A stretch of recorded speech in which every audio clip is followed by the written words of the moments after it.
Well, hi folks, another fortnightly roundup. Absolutely wonderful skies at the moment. It's about 5:45 now. Sun will be setting in about an hour.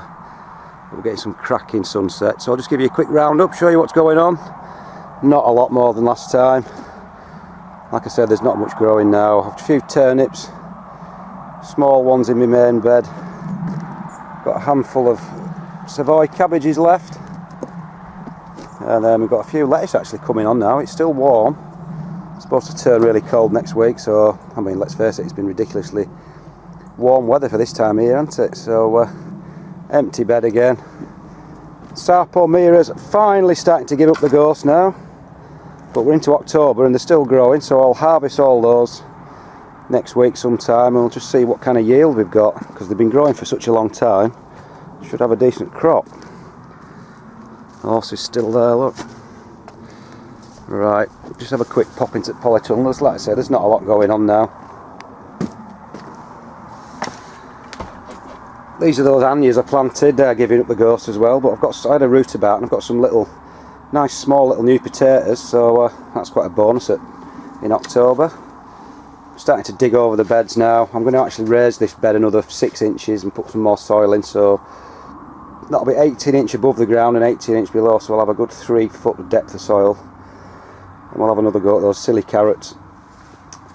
And this is where my onions were, and the lettuces and stuff I planted are absolutely flying on now. Some are nearly ready to take, so that's but it is in good soil. It's my onion bed, which is really fertile. The onion bed that's now got pink roots, so I won't be growing any in it in next year, so which is a bit of a disappointment really. But I'm going to have to try and find some way of sterilising it to get rid of the disease, and I've found some compost tea, a new compost tea thing with all these microorganisms in it that apparently fight it off, because there are chemical alternatives but they're nasty things and I don't want to do that. I've been digging out all my sand from my carrots, well, trying to get rid of the old compost and then dig it over ready for next year.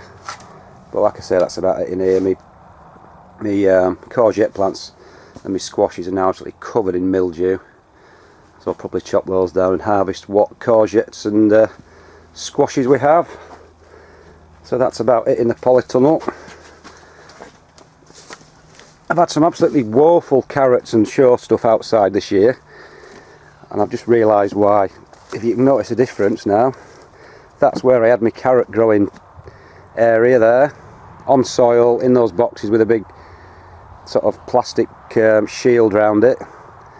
And what's happened is the trees have got so big, they've been growing under the soil and straight up through my carrot box, into the carrot boxes, into the sand, taking all the nutrients.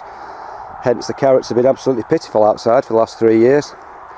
So what I've done, it was already flagged round it roughly, so I've just put some more flags down, so now I've got a bit of a, you know, a bit of a nice area really, with a few trees behind, rather than having it all blooming veg and stuff like that.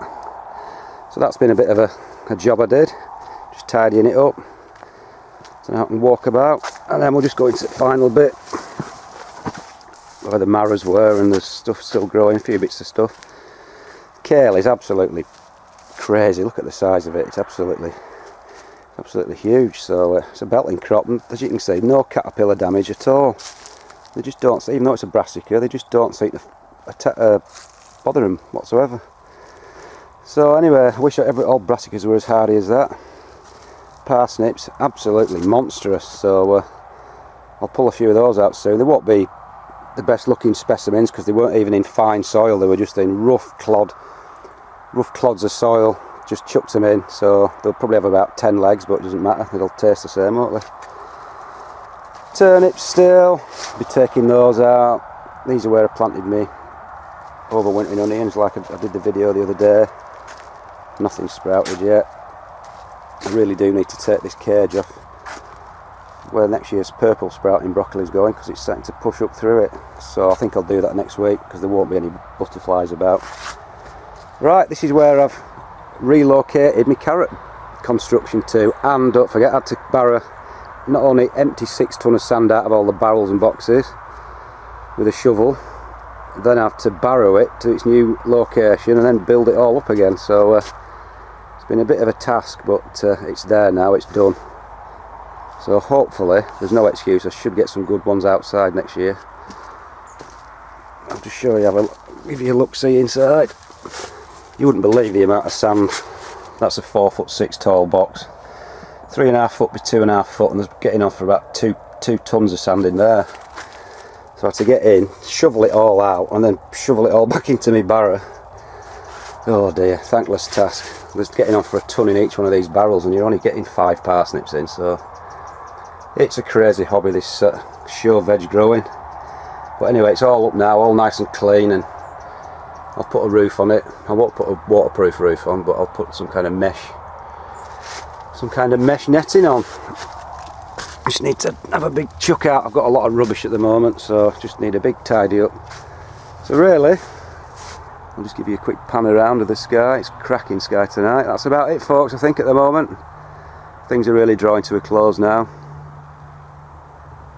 Getting into October, and it is turning into autumn. So that's about it, folks. See you later.